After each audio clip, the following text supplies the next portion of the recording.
wait is finally Glover. After more than 2 decades, this cult classic 3D platformer game is finally back with a new HD version, worked from the ground up of the Nintendo 64 source code. Glover is looking better than ever, and it's time that you help our hero once more in his quest to save the Crystal Kingdom. In this video, we'll take a trip back to the past to discover all of the secrets behind the making of this iconic platform game, as well as never released information about it, and we could not start without the help of 2 very, very special guests. Hi, I'm Philip Oliver. And I'm Andrew Oliver. Together we're known as the Oliver Twins, and we've made many games, including obviously Glover.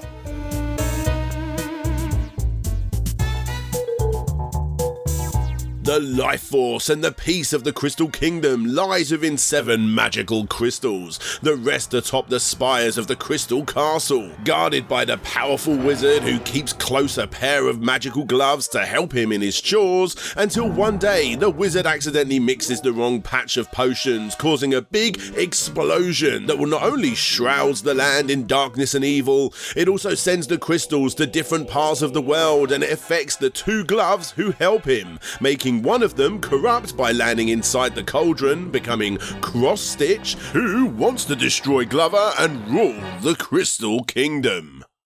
This is the story of Glover, an innovative 3D platformer game that was released in 1998 for the Nintendo 64, and soon later made its way to PlayStation and Windows. The main difference with other platform games is the fact that our hero needs to take a magical bouncy ball all the way to the end of each level, so he can restore the crystals and peace in the kingdom. But this fun story begins with 2 boys in the UK who discovered early on the greatness of video games.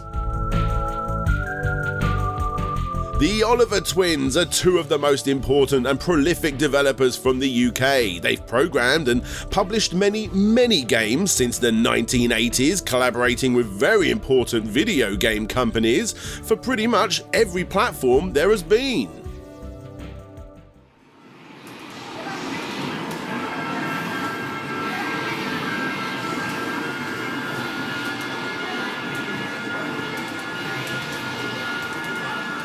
But their story actually goes way back to the late 70s and early 80s, and just like what happened with any kid their age, they were amazed and intrigued by the new interactive games that started to pop out around the world. I remember playing, it was in the arcades, it was Space Invaders and Pac-Man and those sort of things turned up.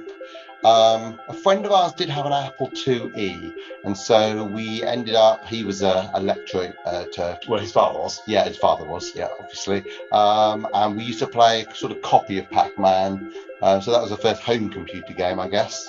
We were addicted to playing games, and it was better to play games around a friend's house where you could just play again and again the same Pac-Man game. Without having to keep putting money in. Since then, their love for these new interactive games began, and they started to think they could also make their own ones. But back in those days, no one knew you could make a career out of making games. In fact, there wasn't a video game industry as such in the UK. Our older brother got a ZX81, which had 1K of memory and a paper keyboard, and he brought that home and put it under the family TV. Back in those days, people only had one TV, and he promptly went and found girls, because that's the kind of age he was, 16, 17 or something, and we were left there, I think about age 12, and we just started playing with the computer, just trying to see what we could do, trying to do things like trying to make our own Pac-Man and stuff. But we discovered a very important lesson very quickly from a ZX81, and that is we needed a better computer. Yeah, I mean, 1K of memory. I mean, it wasn't black and white. It wasn't Pac-Man. I seem to remember we were trying to do Pong. We were just trying to get a sort of a block cursor bouncing around the screen. And even that's hard in 1K. Well, it was in BASIC as well. So, but that's what we tried to do. But you kind of feel chuffed that you are actually controlling the TV. Yeah, you're making the TV do something under your command, and that was a magic in itself. Right, well now it's time to find out who's won our computer competition. You remember a few weeks ago we asked you to design a game and send it in either as a drawing or else as a cassette. Can we have a nice welcome, please, for our computer competition winners, Philip and Andrew Oliver from Trowbridge in Wiltshire. Where are they? So after learning the basics by themselves and from early PC magazines and television programs where they taught basic programming things, Andrew and Philip Oliver started to make their own games while they were still at school. What happened at our school is a couple of BBC micros turned up in the maths department, because which department would the computer go in, because there are no computer departments, and the maths teacher just said, I don't know what the hell to do with this thing. But you guys seem to know how to use these. But we'd had one at home. We just started playing around with it. So we were like, oh, can we set it up? Can we do a computer club at school? And so we were then we ran the computer club, trying to teach our friends how to program at lunchtimes. And standing at the front with a sort of chalkboard. It was quite funny because trying to teach people how to sort of write really basic stuff. But it was kind of a bit of fun. And the other thing we'd use that club for is to sort of bring in our little prototype games and say, can you play those? Unfortunately, it was always very kind of dismissive, because other games had started coming out. Other games had started coming out on BBC, some really good ones, and they'd kind of see us and say, well, that's rubbish. Can we get rid of that and put this other one on that's kind of a proper game? But I do remember some of our own homework is like we'd spend evenings trying to make a little demo, saying we're going to make a little demo to teach tomorrow at lunchtime. So when all the kids come in, because we're just trying to show off really that we knew how computers worked. It's all about showing off at the end of the day. Until one day, they decided to try their luck at a computer trade show where important companies were going to show their new products. That's where their careers changed forever. So we went along to a trade show in September '86 in London, and we were going around all the various games companies. Back then it was Activision, Electric Dreams and people like that. And one of the companies was kind of brand new. It was just one small trestle table with a couple of banners, and two guys about our age, Richard and David Darling, as we've then discovered, setting up a new games company called Codemasters. So we both wandered over, not knowing who they were or anything, but seeing the two young guys, and basically said, we're programmers and we make games. And pulled out a bunch of games and said, we could make a game for you. How much do you pay for making games? We've got this new game here, Super Robin Hood. It's just on paper at the moment. It was just handwritten, one sheet of paper, Super Robin Hood. How much would you pay if we made this for you? And David Darling replied, about £10,000. Now, today's money and in American dollars, well, converting 10,000 to dollars back in those days, that's about $15,000. But obviously there's been 3 times inflation since the mid-80s. So that's, what, $45,000. And we felt like school kids because we've only just kind of given up school a few months before. And we thought we could write this game in a month. You know, if we put our mind to it, there wouldn't be a month. So we did. Since then, they became one of the most prolific video game developers not only in the UK, but in the whole world, making games that would become instant classics. In fact, we created so many games for Codemasters that we got that. The Guinness Book of Records for most prolific 8-bit authors in writing so many games for Codemasters and a few others. I mean, we wrote this game that whilst we were writing games for Codemasters. We didn't actually tell them. We kind of wrote it on the side. Yeah, it was for them to spot it, see our names in the credits. And yeah, we went on to sort of create about 58-bit games in the space of about 6 years. Largely because we had a great setup and because we didn't have any friends. No, all of our friends had gone to university. So, yeah. So we had lost all of our friends to university and just working from home. Just working stupid hours. So after making many games for over a decade, technology in video games started to make their jump to the 3rd dimension. And the Oliver twins couldn't stay far behind, so they started to think of a new game that would take advantage of a 3D environment, and as they say, inspiration comes when you least expect it. Even during your family vacations. Sure. Okay. Well, where to start? I was just going to say where Glover came from was we'd set up a company in the 1990 and studio, we started employing people to make games. We figured that whilst we'd been making 8-bit games on our own, as we moved into sort of 16-bit machines, it was a lot more tricky to make them. And obviously we'd gone to 3D, so we needed a 3D artist and stuff like that. So we built up this company, and we were probably about 10 people. We had a studio in a place called Leamington Spa, which was near Codemasters, but we'd stopped working with Codemasters at this point. We'd just gone on a summer holiday with our parents to Florida, to Disney World, and we loved it. And one of the things that we took away from Disney World was the fact that we'd gone to a crazy golf place called Pirate Cove. Yeah, it's Pirate Cove Golf, and we just thought it was fantastic. I mean, they're popping up all over the place now, actually, to be fair. You've probably had them for ages, but in the UK, we've got pretty rubbish weather, so doing things like that, although they're all turning up indoors now. But just crazy golf, or adventure golf, as they now call it. And we thought, right, we were going to make a video game. We're going to make a video game of that. Of golf. And in fact, we have the design document. That is the design document that we did, and it was Whack and Roll. It went through various names. By the time it was called Whack and Roll, it was the fact that we wanted to replace the long-ended putter. We felt the putter. The problem with sort of adventure golf, crazy golf, is that once you've hit the ball, you've got no control of the ball afterwards. So if you've hit it in the wrong place at the wrong speed, there's nothing you can do about it. So we said we need a character that can kind of hit the ball and then run after it and steer it, or sort of do lots of things. And so we were actually in a meeting with our publisher, and we had a ball, and we were saying we were just sort of in the restaurant, and we were saying what we want to do is to be able to control the ball after you've kind of moved it. You want to be able to whack it or pick it up and throw it and then run after it. And we were sort of doing all these hand gestures. And we were saying, so what does this character look like? It needs to be able to throw. We like the idea of basketball. Needs to be able to whack. And it's like, it needs to run after things. And then somebody, one of us, either the publisher or one of us, sort of said, what we really need is one of these. Yeah, but a severed hand isn't going to look too good as a... We've all seen Addams Family, and it just didn't feel right to do a severed hand. But it was like, well, actually, if it's a magic hand or a magic glove, so then, I don't know if you can see that, we started coming up with these sort of sketches for what a little glove would look like, and suddenly it didn't look so gruesome, I think, because it doesn't look like someone sliced the hand off. It's just a cartoon character based on a glove.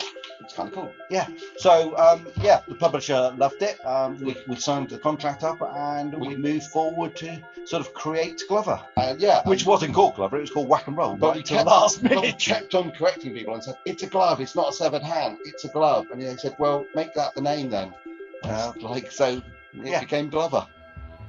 But coming up with an adventure for a hero like this one was no easy task, especially in a time when mascots dominated video game sales and publishers expected high standards for the characters. Thanks to the Oliver twins and their team at Interactive Studio, they were able to come up with something interesting and fun that would result in one of the most original 3D platforming games on the market. Well, we had to come up with, why is this glove suddenly kind of come to life? And we were saying, well, maybe it's a magician's glove. Maybe when he was doing some magic, it managed to get caught in the magic and become alive itself. And then we were saying we need a nemesis, the arch rival sort of for the character. So we were saying, well, maybe it's the right glove and the left glove. So glover, glove right, and glovel, glove left. One gets all the goodness and one gets all the bad. We've seen that film Twins with Arnold Schwarzenegger. Yeah, one gets all the good, one gets all the bad. It was something along those lines. I know, it's twins. Yeah, I got all the good. Bad. Anyway, so that was the idea for the character and the personality, because this is the time of Mario's and Sonic's, and people were saying, like, games sell on the personality of the characters, whereas what we were trying to do is do a game based on the gameplay of the Crazy Golf with a ball and the physics of a ball, but now we had to put... With the control of a magic glove. With the control of a magic glove. I have to say, interestingly enough, years later, Monkey Ball came out, and we went, oh, that's interesting, because like the idea of putting the character inside the ball, but putting it inside the ball is a bit like the hamster ball, and there's not much you can do to do any more than just rolling. Whereas we really did like the basketball aspect of being able to throw and tap and we pass. might have been inspired a little bit. But yeah, we did go and do a game with a character inside a ball. Fusion Frenzy. Well, it has. It works. It does work. But when you're coming up with games, you're trying to come up with different gameplay and different mechanics. And over the years, we've done many games with different mechanics. The point of Glover was to make the mechanics around the ball and the physics of a ball. So obviously, it rolls down slopes. It bounces off things. But hang on, it can bounce off different surfaces in different ways. You can change the properties of the ball to be soft and squishy or really hard. So if it's small or heavy. Yeah, so if you actually think about the different things where you can make the ball heavy, light, bouncy, non-bouncy. Beach ball, huge. Yeah, so you can then change all of the different properties, which is power-ups. It's like, so doing a game of Crazy Golf, you would go through various reasons like gates or whatever, where it would change the properties of the ball, which means that you can overcome the next obstacle. And that was the whole theory of the gameplay behind it.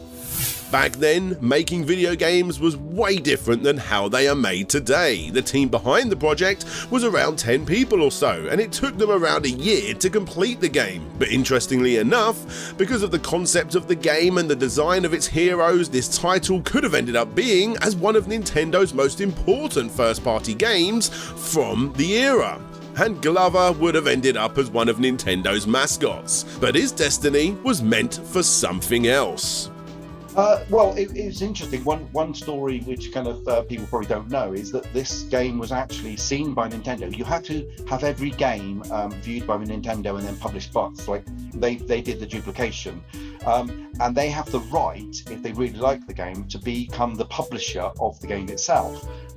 Which everyone always said was a little bit of a steal, but actually if they ever did this, it was fantastic because the game would be so heavily marketed and promoted and everything. And so this game it was a game that was chosen by Nintendo as, we're seriously interested in this. It was given to Miyamoto, and we had a report back, and it's probably in that file somewhere, from Miyamoto saying that this could potentially be called Mario's Glove and launched as Mario's Glove. Unfortunately, there was a few bits of back and forth and contractual negotiations with Hasbro. Yeah, it was a Hasbro and unfortunately it all fell apart. But there was a time when this was going to be Mario's Glove. And a friend of ours had written Star Fox, and that got picked up as an official, but that was based on Star Glider, was it? His That's game? right, Just Sam. Yeah, he was writing Star Glider and making it for the Nintendo, and they picked it up and said actually... And renamed it to Star Fox. Yeah, so... And he did quite well out of that. Yep.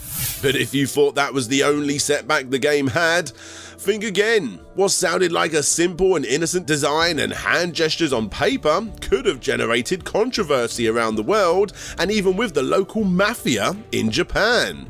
All right, one interesting story we actually had was... He's going to try and do this. Yeah, I know.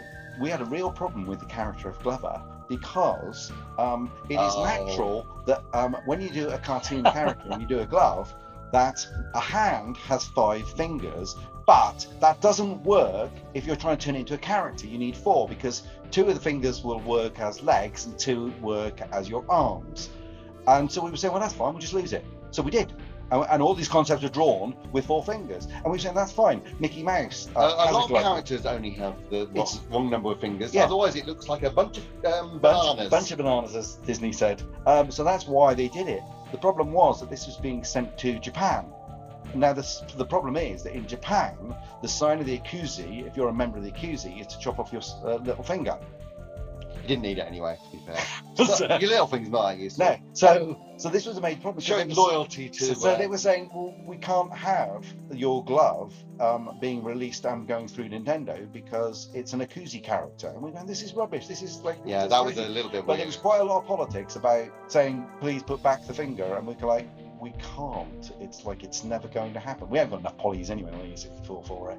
With only 80 polys anyway and 4 limbs, you can't add another. So we just resisted it, but there was a lot of pushback. It went on for weeks. That was one of the problems, actually. There was a few sort of things and people were saying that we'll never be able to release this game through Nintendo because of the Yakuza. I thought another funny story. I thought it was going to go down a route of another story, which was the fact that you've got a little character that wandered along, and you wanted to do lots of triumphant moves and stuff. So hand signals. And yay! And do lots of different hand signals. And somebody within Hasbro decided, so because we're going to sell this worldwide, better check out all hand signals around the world. And this was sort of just before the internet, so it was quite a difficult task to do. What's all the hand signals around the world? Now, obviously, from scuba diving, people know that the OK symbol is generally OK. No, but it isn't in Brazil. But there are certain countries, and they were coming back with, right, you can't use that. You can't use that. We were getting like faxes of little sketches of you can't use this hand signal, you can't use this, you can't use this because it's rude, and you're selling a kid's game, and this gesture is rude in certain countries. And I was like, oh, stop. We had so many ideas for little animated kind of gestures, and I think the only one that made it into the game was a thumbs up. I think that's the only one it does. Yeah, it's kind of safe, that one. It was just a bit weird, like learning all about different hand signals all around the world. Anyway, funny things you get up to when you're trying to design a game. Glover was released on the Nintendo 64 on November 16th, 1998 in the United States, and 1 week later on PAL territories. It was praised by critics for being a 3D platformer like none other, one that included mechanics based on physical puzzle elements that were still relatively new and innovative by the second half of the 90s. One of the great things about Glover was that the whole industry was becoming risk averse, and a lot of people were using licenses only. And as a developer and as a studio, we were being offered lots of licenses. And in fact, you can see kind of lots of SpongeBob's and all sorts of different licenses, Froggers and things. And it was actually very difficult to get a decent contract, paid and therefore de-risked, of an original game. And Hasbro were quite happy to sort of give us the credit for actually coming up with this original game. So we were really, really pleased that it was proof that we can carry on and design mass market games that appeal across the world. So, I mean, yeah, so other companies did start offering us games like this. So, but as we do a lot of talks to universities, and as we always saying to people, what's that license? Dun, dun, dun. Yeah, War games. Yeah, from the movie. That was our big sort of first film license. Although no, Ghostbusters 2 was probably the big one. And we wrote the Judge Dredd game. That was quite early.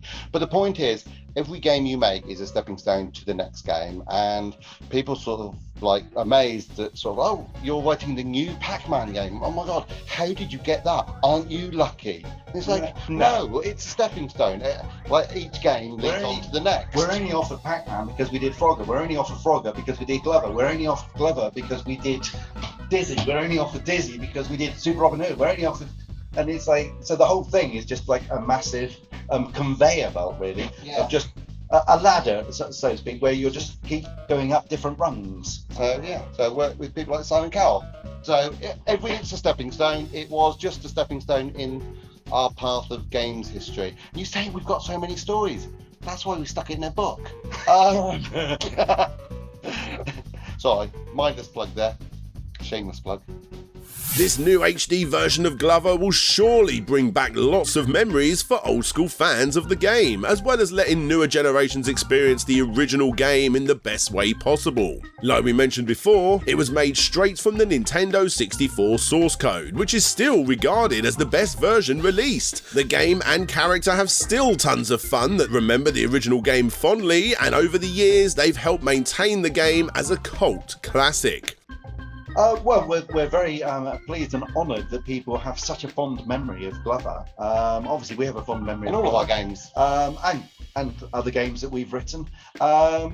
It's been a real honour to sort of and a lot of luck almost to be in the right place Lot at of the hard right work, time. mate. And Yeah, a lot of hard hard work. But I mean, we've been blessed with a fantastic career, which effectively, although we work very hard, it's always been our hobby, making games.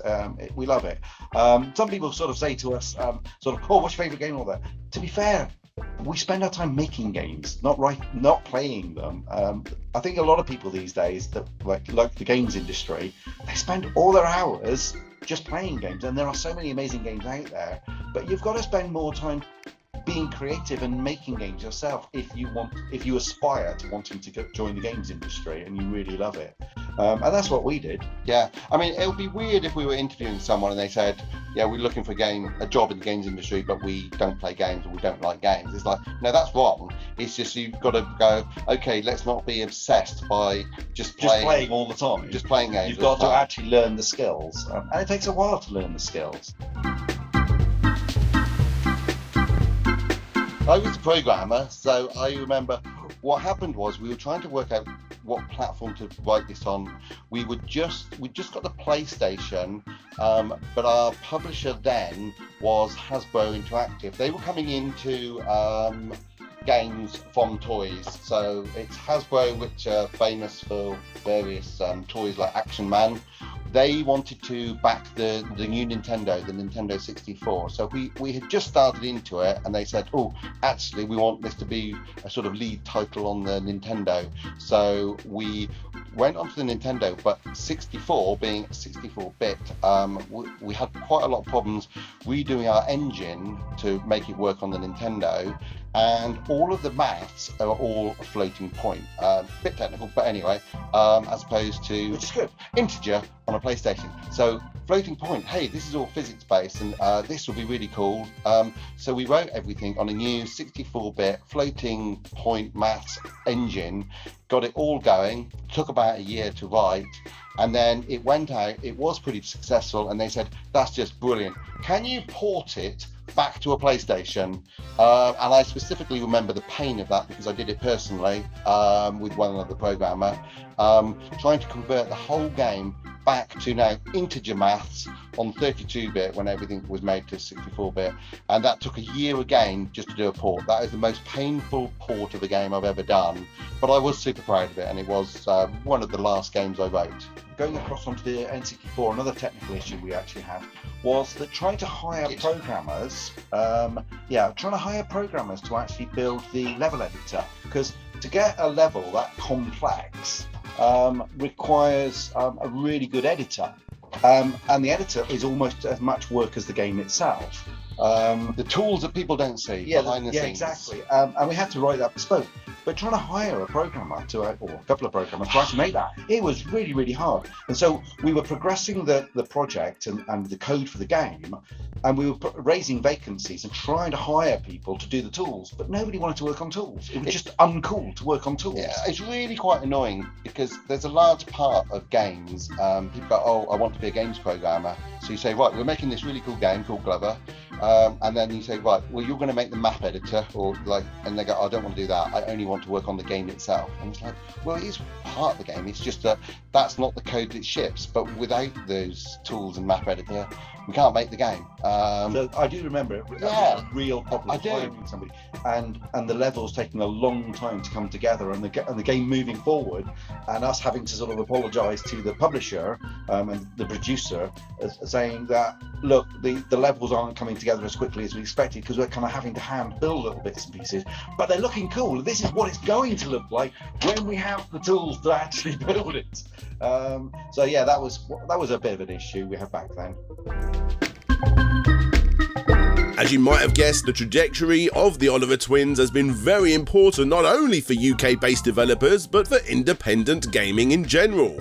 They have been surrounded by video games since they were kids and will continue to innovate in the industry as technologies and trends evolve over the years. Right, well, right now we've decided that people love being creative. They love being able to sort of use their smartphones and kind of look at TikTok and make a video and sort of share it easily. Wouldn't people like to be able to make interactive content, games, little stories, all completely interactive, and share it with their friends or publish it to the world? And we thought, well, you can't do that. You've got to be a developer. You've got to be good at Unity or Unreal. Yeah, and anything that you write these days, currently, is you have to be a programmer. It's going to take you a year. You're probably not going to be able to put monetization in. And if you do put monetization in, you need a degree in kind of how that all works to actually earn any money out of it. And we thought, wouldn't it be really nice to actually have a system where anybody on a mobile phone can actually create interactive games to just share with their friends, and that we sort out all the compatibility issues, the monetization issues, everything, so they can earn royalties. And that's what we've created, and it's called Richcast. So the point is, we've made so many games and so many tools over the years. You distill it down to what's important, and it's not important to understand and for next loops and understand how programming works to be creative and make games. That isn't actually what it's about. It's about creativity. Yeah. And actually, what we've always learned is the easier the tools are, the better the games will be. So why don't we develop some absolutely amazing tools, or an amazing tool, and actually integrate that tool with a player and with a distribution system, so it's a whole platform. So when you load it up, it looks a little bit like your Netflix, or sort of it's got your bookshelf, and you just select games or make your own games actually just there in the app. One of our frustrations is, like, you want to make a choice in a game. So how do humans naturally make choices? They just talk and say what they want. Back in the 80s, when we were still at school, we did this. If you look at the bottom, it says this game features speech. Now, this was in the early 80s, and we were sort of pioneers then of putting speech into games, as people may remember. Now, all of our games have had speech. That goes without saying, talking characters, it'd be crazy not to have.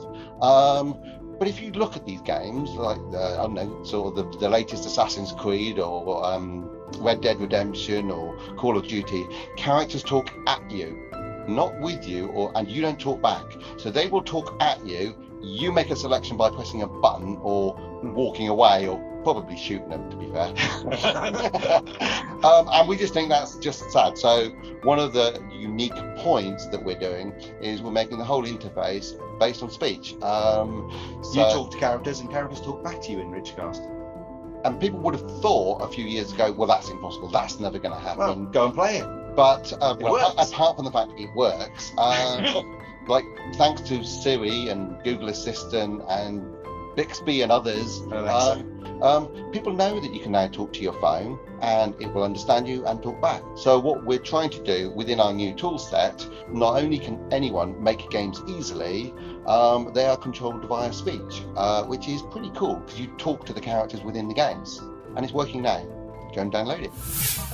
We'll keep hearing about the work of Andrew and Philip Oliver in the future, as well as Glover. This is only the beginning for our four-fingered hero. There will be more of him in the future, so let's give him a hand and help him recover all of the crystals to restore peace in the Crystal Kingdom once and for all.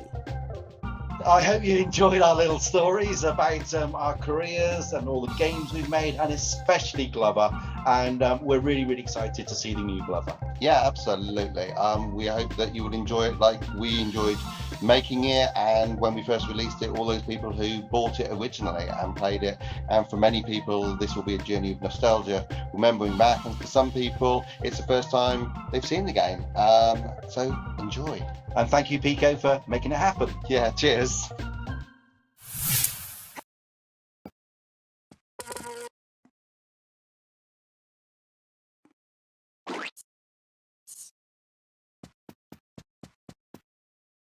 We wanted to create a very original game with Glover, and basically the concept started with the idea of a crazy golf game where the player was completely immersed within the world, but it would actually have more control than just a putter would give it. And the idea of a glove was thought of to just pick up the ball, push it through the levels, throw it through the levels, and that's how Glover was born. Just a few poses here and a few design sketches. We don't really quite know which direction I'm going with it yet, but obviously with the ball we thought the basic idea of controlling the ball, like bounce. If you bounce it, if you're in the air, you can bounce it. You could have probably have these dots Could we know which line of ball though? What's the ball path thing? Trajectory, you said there. Warner Brothers were a very, very essential part to the way of the look and the animation of Glover. We wanted to keep it very cartoony, but aim it towards children and adults as well. So there's lots of in-jokes which the adults will pick up on, and there's lots of very funny animation and character animation for the kids to pick up on. Start off with, we've got some space levels. You've lost a space level. Here's one. Yeah. Three space Space levels. It's a bit. Some of the prehistoric levels. What do we want? If you get, it's all sort of elevated, and if you fall off, that's going to be really frustrating. It's difficult, really. 'Cause what are you going to do when you lose your ball, as it were? Glover's been a very big game for us. There's been up to about 20 sort of artists and programmers for nearly 2 years, and keeping a level of dedication to it has been a challenge. But we're all so enthusiastic, and we really, really do believe that we are creating something very special and very original here.